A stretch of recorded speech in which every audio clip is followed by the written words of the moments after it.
bagaimanapun juga masyarakat kan apa namanya mempunyai harapan besar ya terhadap pemerintah memfasilitasi sektor-sektor publik tadi ya. Nah, kebetulan kami ditugaskan di sektor kehutanan, artinya ini kewajiban kami.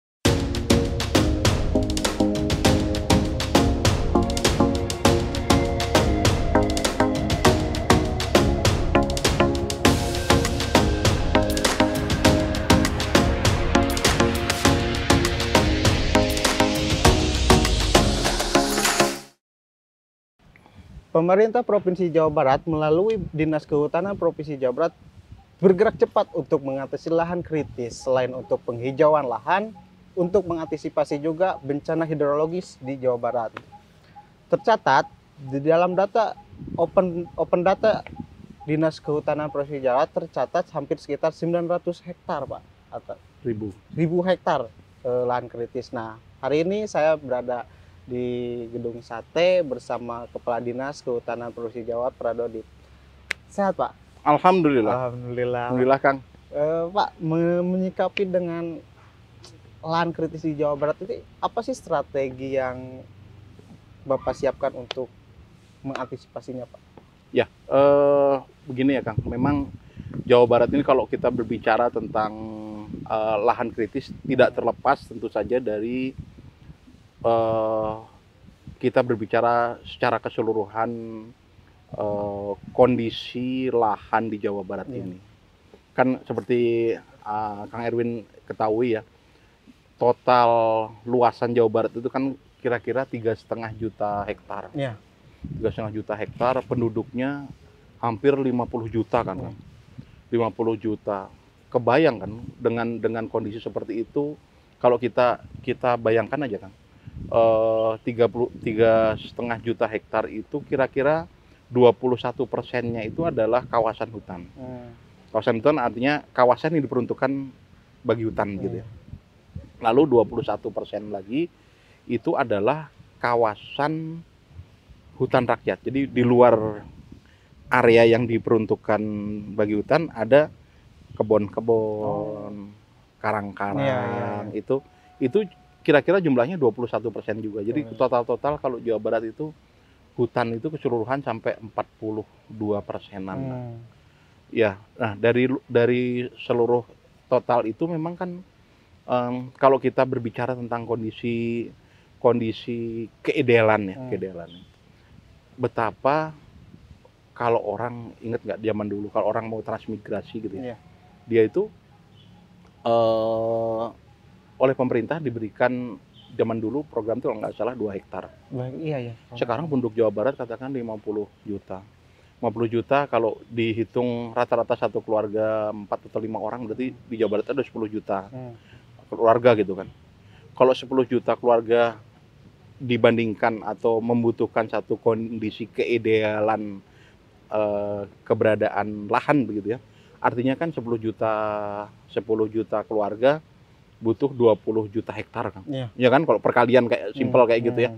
20 juta hektar. Sementara luas Jawa Barat itu cuma 3,5 juta hektar. Artinya memang tekanan terhadap kegiatan manusia terhadap alam ini tinggi sekali.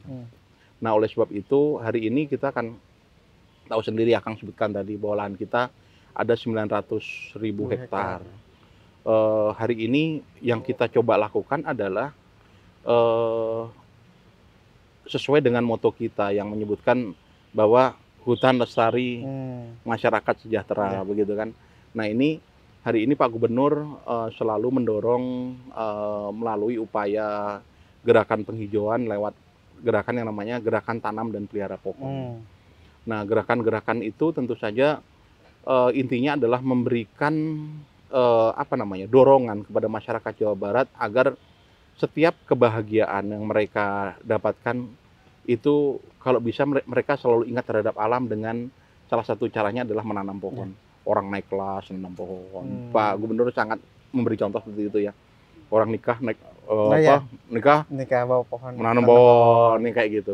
Nah, begitu juga kita juga punya harapan bahwa gerakan-gerakan itu diikuti oleh tokoh-tokoh, diikuti oleh komunitas, oleh masyarakat, oleh sekolah, oleh instansi, oleh perusahaan, termasuk oleh media. Nah, karena judulnya adalah gerakan. Artinya gerakan itu adalah ini penanaman itu bukan cuma satu kegiatan atau aktivitas yang dilakukan pemerintah, tapi melibatkan semua komponen di Jawa Barat yang kata zaman sekarang disebutnya kolaborasi pentahelix itu kan ya.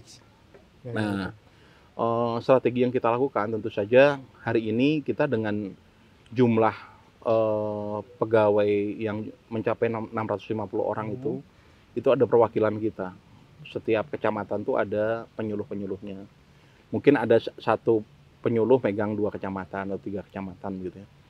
Mereka memiliki tugas untuk mendorong masyarakat, termasuk dalam hal ini terutama petani hutan.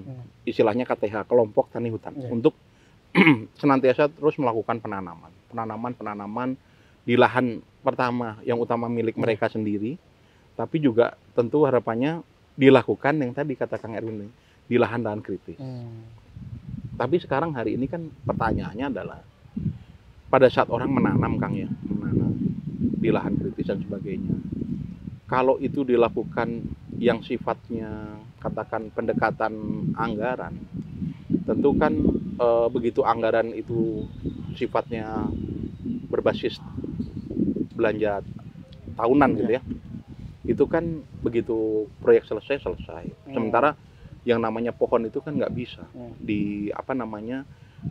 diatur atau dikendalikan oleh kegiatan yang sifatnya tahun begitu sesuai anggaran. Setiap tahun berarti udah nanam berapa, Pak? Nah, total itu hari ini kita di zaman Pak Ridwan Kamil ini dengan Pak UU ini total sudah 82 juta pohon yang ditanam tercatat oleh kita, dilakukan oleh komponen masyarakat Jawa Barat. 82 juta dari target 50 juta. Ya, berarti udah melebihi target. Tapi kan bagi kita begini. Kalau katakan ya, jumlah penduduk Jawa Barat 50 juta. Masa sih setiap orang nggak mampu menanam katakan 2 pohon atau 3 pohon. Nah, ini yang terus kita dorong. Harus, walaupun sudah melebihi target, terus kita upayakan. Karena kenyataannya adalah di lapangan kita masih banyak lahan kritis tadi. Di tahun 2018 lahan kritis kita sekitar 900.000. Yang tadi Kang tadi tulis ya. Hari ini berkurang menjadi 820.000.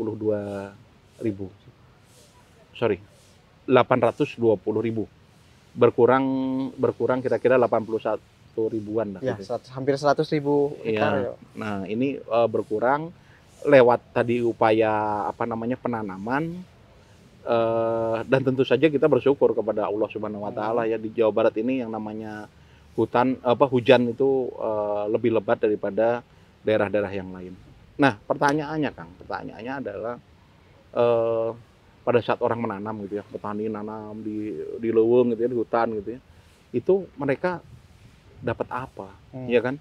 Udah nanam gitu ya, kan sering ya zaman dulu program misalnya ada satu tempat dikasih bibit, terus dikasih pupuk, suruh nanam, suruh pelihara, dijaga. Begitu pas bagian panen kan suka bingung, terus dikemanain gitu. Kemana gitu.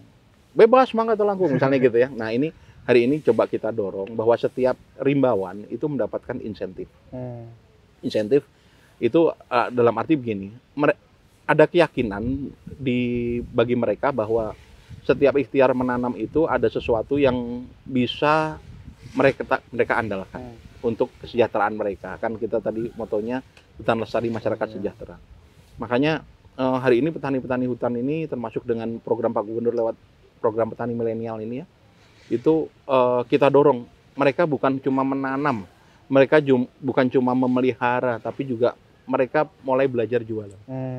Jualan. Makanya selain kita punya program gerakan tanam yang kita branding namanya Jumat Menanam itu di 27 kabupaten kota setiap unggal Jumat itu ya. Kita punya program yang namanya Pasar Leuweung. Nah, Pasar Leuweung itu ada di 12-13 tempat, rutin diadakan. Nanti yang terbaru ada di hari Minggu ini ya, di mana? Di Tahura. Itu adalah satu event yang menggabungkan event petani hutan jualan, ada kulineran, ada musiknya. Ya.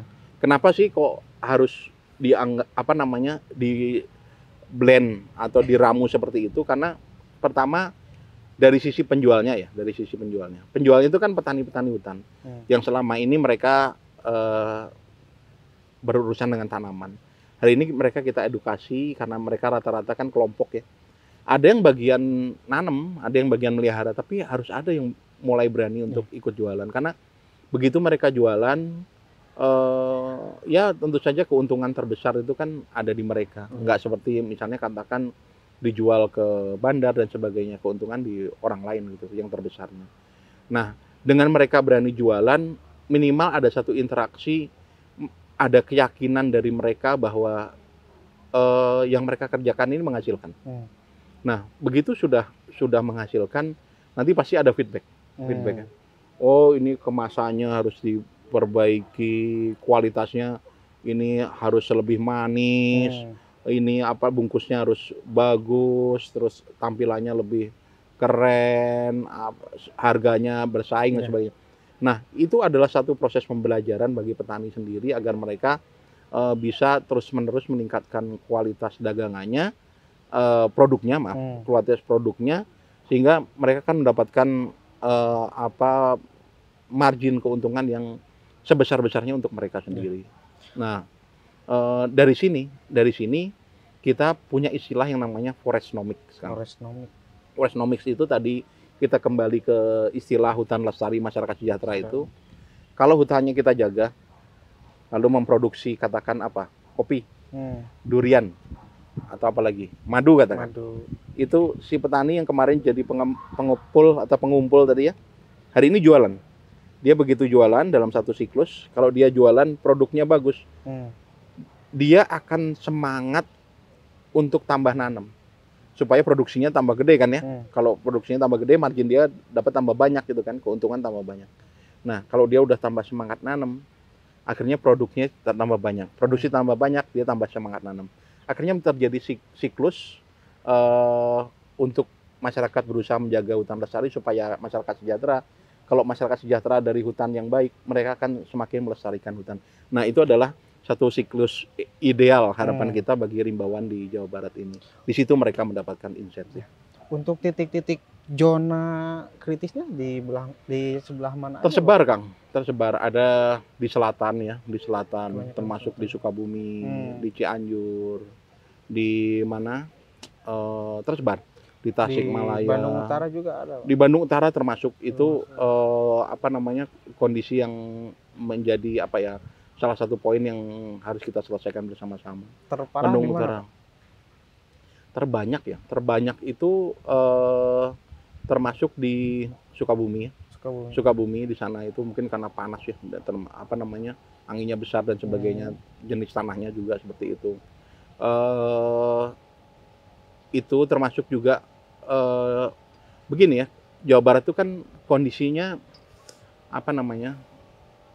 kemiringan topografinya kan sangat beragam ya, sangat beragam. Itu yang membuat kondisi sebagian lahan menjadi kritis juga seperti itu. Jadi artinya terlepas dari katakan tekanan aktivitas manusia, karakteristik topografi itu juga berpengaruh terhadap kualitas tumbuhnya pepohonan.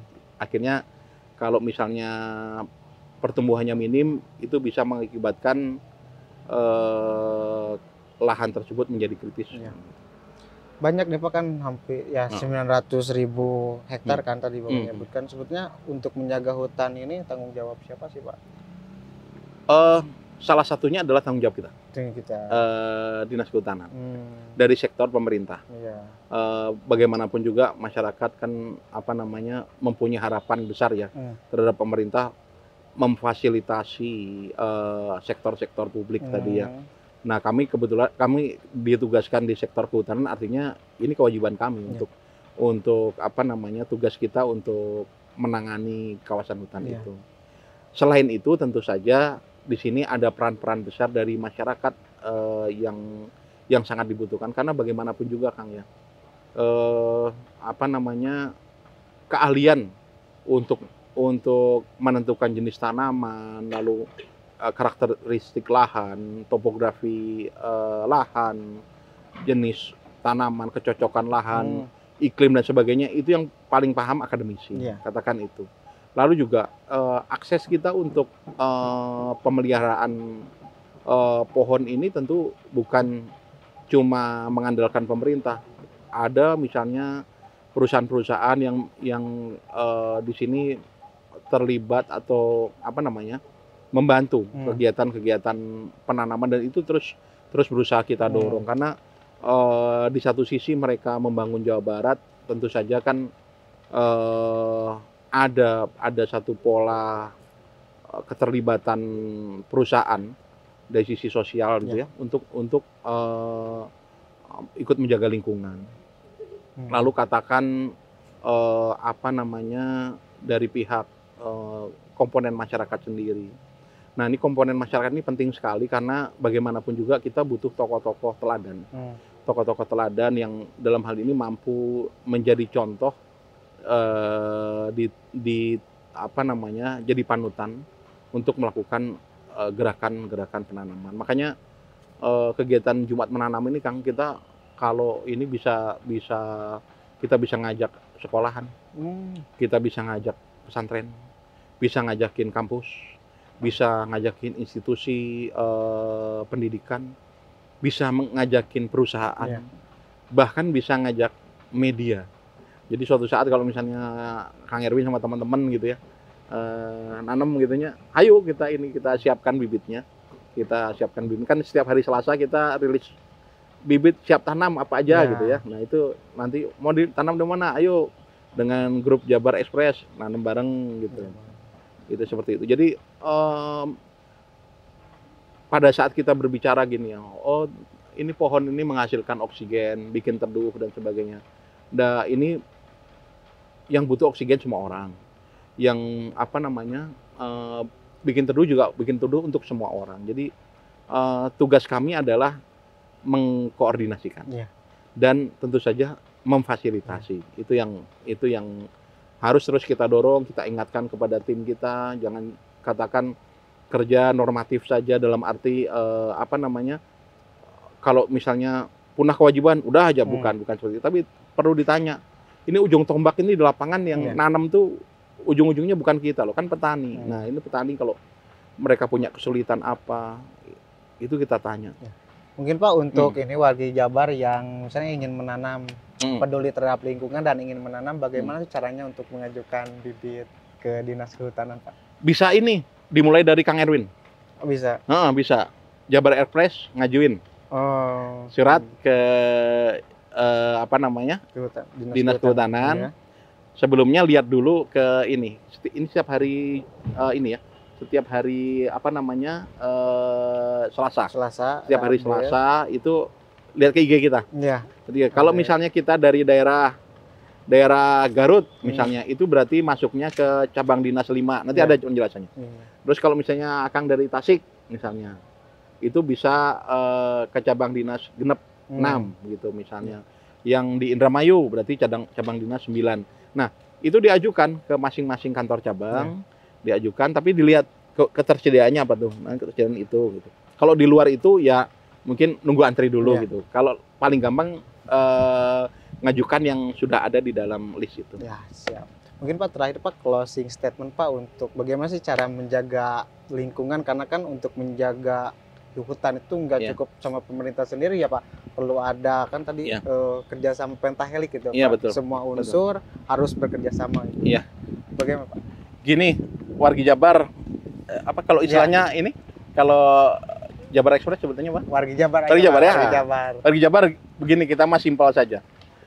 Kalau punya putra ya, kalau punya anak,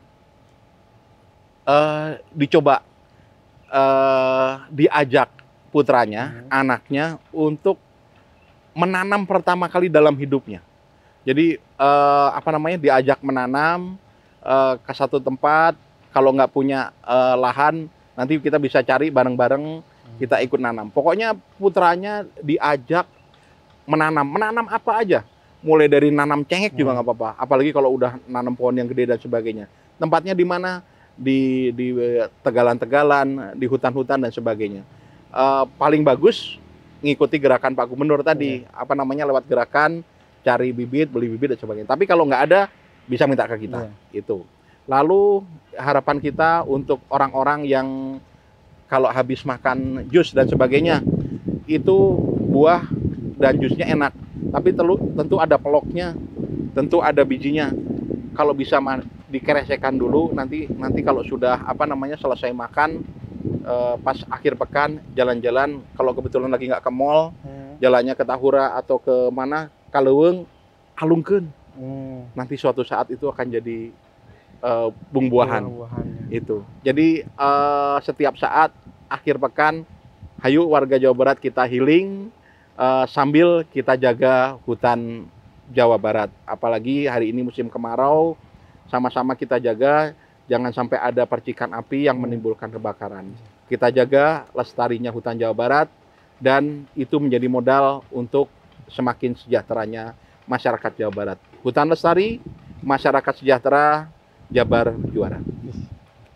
Ya mungkin itu bincang kita soal lahan kritis Pak di Jawa Barat. Mungkin bisa memberikan edukasi terhadap warga Jabar dan membuat giro warga Jabar untuk bersemangat Pak untuk terus menanam. Insyaallah. Ya, mungkin itu saja yang bisa kita bincangkan.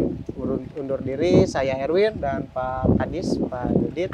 Assalamualaikum warahmatullahi wabarakatuh. Waalaikumsalam warahmatullahi wabarakatuh.